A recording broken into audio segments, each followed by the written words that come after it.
आदिमं पृथ्वीनाथ मादिमं निष्परिग्रहम् आदिमं तीर्थनाथं च ऋषभ स्वामिनं स्तुमः। देखिएगा, बहुत सारे जैन आराधक साधक आत्माओं ने वर्षी तप किया है और सबके मन में ललक होती ही है कि वर्षी तप का पारना हस्तिनापुर में करेंगे या फिर पालीताना में करेंगे। यदि इन दोनों स्थानों में से हम किसी स्थान पर नहीं पहुंच पाएंगे तो जहां कहीं पर भी देवादिदेव परमात्मा श्री आदिनाथ स्वामी जी की प्रतिमा होगी वहां पर जाएंगे। सबसे पहले परमात्मा को इक्षु रस से हम पारना करवाएंगे। हम परमात्मा का अभिषेक इक्षु रस से करेंगे और उसके बाद में हम स्वयं इक्षु रस ग्रहण करके वर्षी तप के पारने की जो एक रस्म है उसको पूर्णतया निभाएंगे।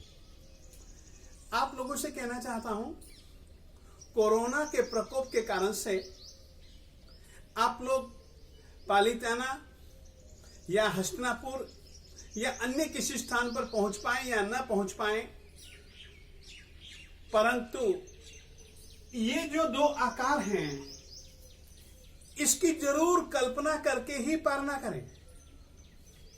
यह जो दोनों आकार हैं, आप परमात्मा हैं जिनको कि हम श्री ऋषभदेव स्वामी जी कहते हैं, और ये दूसरे पात्र हैं जिनको कि हम राजकुमार श्री श्रेयांश कुमार जी कहते हैं। श्रेयांश कुमार के परमात्मा दादा थे। आप लोगों को इन दोनों मूर्तियों को देखते हुए एक कल्पना करनी है कि परमात्मा श्री आदिनाथ स्वामी जी राजमहल में खड़े हुए हैं। परमात्मा के बाएं कंधे पर यह जो वस्त्र है, आपको कह देना चाहता हूं, आपने आज तक हजारों नहीं हजारों प्रतिमाएं देखी होंगी, परंतु किसी भी प्रतिमा पर आप लोगों ने जैन प्रतिमा पर, जैन तीर्थंकर की प्रतिमा पर आपने कभी भी वस्त्र नहीं देखा होगा। एकमात्र परमात्मा श्री आदिनाथ स्वामी जी की ही प्रतिमा पर आपने कहीं कहीं पर वस्त्र देखा होगा। ये वस्त्र एक संकेत है कि परमात्मा को दीक्षा के समय इंद्र ने देवदुष्य वस्त्र दिया था और हर एक तीर्थंकर को इंद्र देवदुष्य वस्त्र देता ही है और वो बाएं कंधे पर रखता है। तो आप लोगों को परमात्मा श्री आदिनाथ स्वामी जी की ऐसी ही कल्पना करनी है कि परमात्मा श्री आदिनाथ स्वामी जी खड़े हुए हैं, राजमहालय है और राजमहालय में परमात्मा पधारे हैं। परमात्मा के अन्य किसी भी तीर्थंकर परमात्मा की प्रतिमा में आपने कभी नहीं देखा होगा। केवल एकमात्र परमात्मा श्री आदिनाथ स्वामी जी की ही प्रतिमा यदि मिलेगी तो आपको ऐसी मिल सकती है कि जिस तरीके से परमात्मा के मस्तक पर बाल हैं, देखिएगा, आगे के बाल देखिएगा और इनके पीछे के बाल देखिएगा,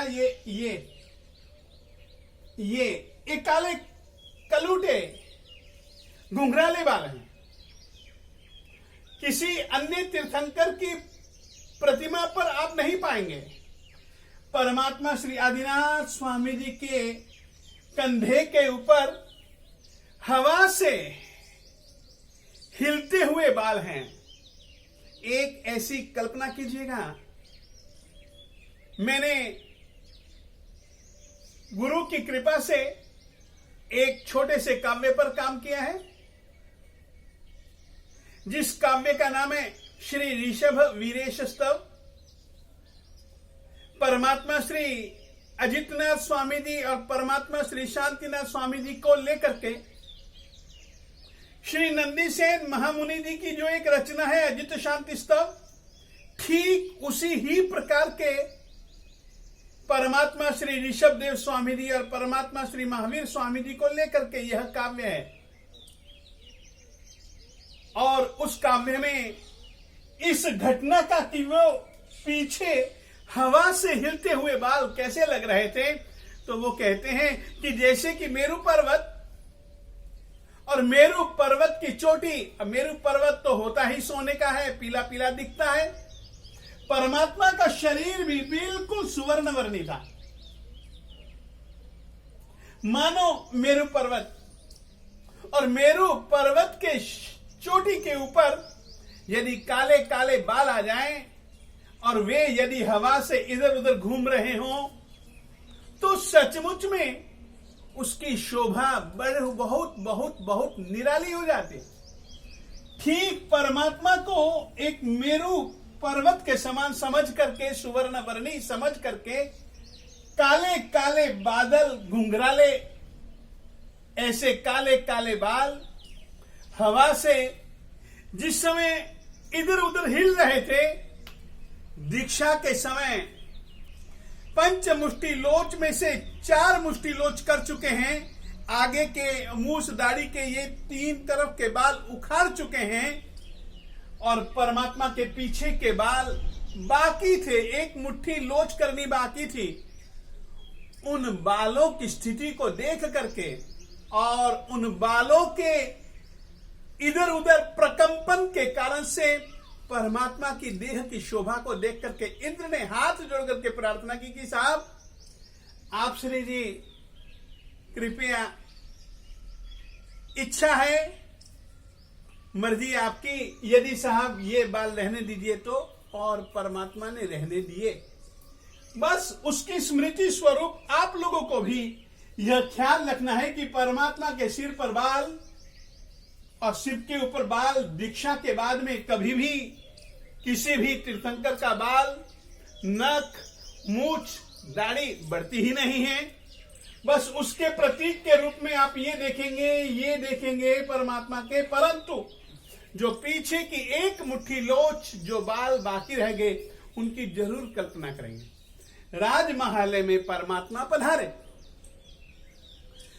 सभी जन पीछे से आवाज देते हैं कि परमात्मा कुछ नहीं लेते, परमात्मा कुछ नहीं लेते, परमात्मा कुछ नहीं लेते। हम इतनी इतनी चीजों का आग्रह करते हैं, इतनी इतनी चीजों का आग्रह कर भी चुके, परंतु परमात्मा कुछ लेते ही नहीं। आते हैं, द्वार पर खड़े रहते हैं, परमात्मा देखते हैं, पता नहीं परमात्मा को क्या चाहिए, दी जाने वाली चीजों को देख करके परमात्मा वापस लौट जाते हैं। परमात्मा कुछ नहीं लेते, परमात्मा कुछ नहीं लेते, परमात्मा कुछ नहीं लेते। परमात्मा हस्तिनापुर नगरी में पधारे। एक बात याद रखिएगा, 2 स्थान प्रमुख हैं परमात्मा के।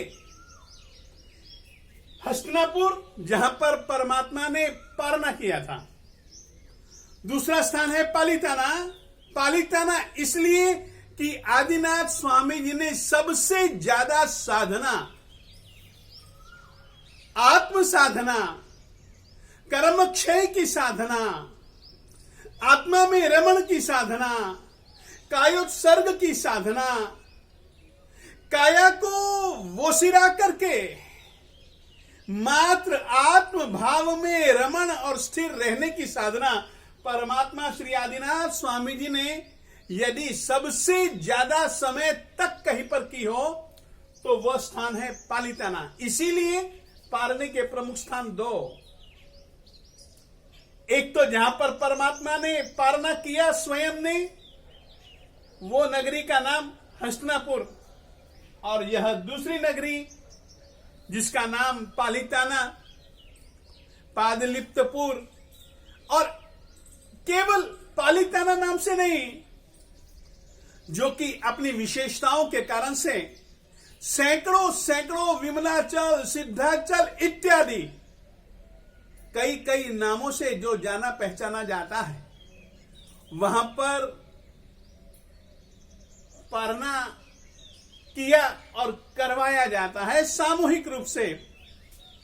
बस दिल से उन दोनों स्थानों को याद करना और उन दोनों स्थानों में से किसी एक स्थान की, जिस स्थान पर आप जाने वाले थे वहां की कल्पना करना, परंतु वहां पर इस रीति से परमात्मा श्री आदिनाथ स्वामी जी, ये देवदुष्य वस्त्र और ये केश को कभी भी भूलना मत। परमात्मा आदिनाथ स्वामी जी यानी कि श्री ऋषभदेव स्वामी जी की कल्पना में ये दो चीजें प्रमुख हैं। तीसरी एक चीज, ये परमात्मा हाथ इसी रीति से रखते हैं, ऐसी मुद्रा नहीं है।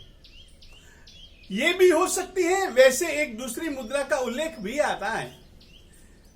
आप कल्पना कीजिएगा कि परमात्मा हाथ यूं पसारे हुए हैं और ये श्रेयांश कुमार परमात्मा को पारना कराने के लिए तैयार खड़ा है। इसके मित्र ने इसके लिए 108 ऐसे घड़े इक्षु रस से भरवा करके भिजवाए हैं। मित्र को भिजवाता है। और याद रखिएगा, लेन देन की प्रक्रिया यदि आपस में बनी रहती है तो मैत्री, प्रेम और पारस्परिक स्नेह बढ़ता रहता है, टिका रहता है, स्थिर बना रहता है। आए होंगे इसके पास में 108 घड़े, और जैसे ही इसने सुना कुछ नहीं लेते,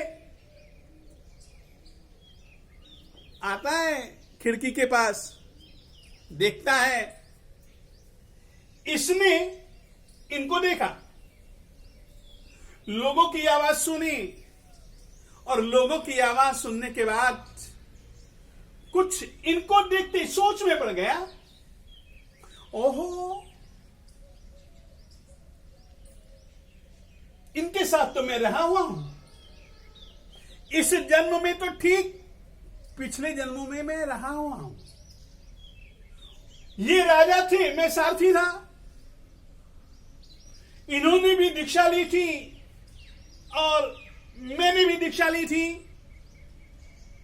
हो, इनके विषय में एक केवल ज्ञानी, एक तीर्थंकर की आत्मा ने घोषणा की थी कि यह आत्मा तीर्थंकर बनेगा। बस ये तीर्थंकर बनने वाले हैं। इस समय इनको कैसे वोहराना कोई जानता नहीं है। चलो, मुझको कैसे वोहराना चाहिए, मुझे जो ज्ञान से पता लगा है, जाति स्मरण ज्ञान से पता लगा है, वो मैं वैसा करूं। बस ये एक कल्पना आप इन दोनों के सामने, इन दोनों को अपने सामने रखते हुए जरूर कीजिएगा। और आगे की कहानी क्या होता है क्या नहीं, मैं अवश्य में समय रहते आपको जल्दी से जल्दी सुनाऊंगा। अभी इतना ही।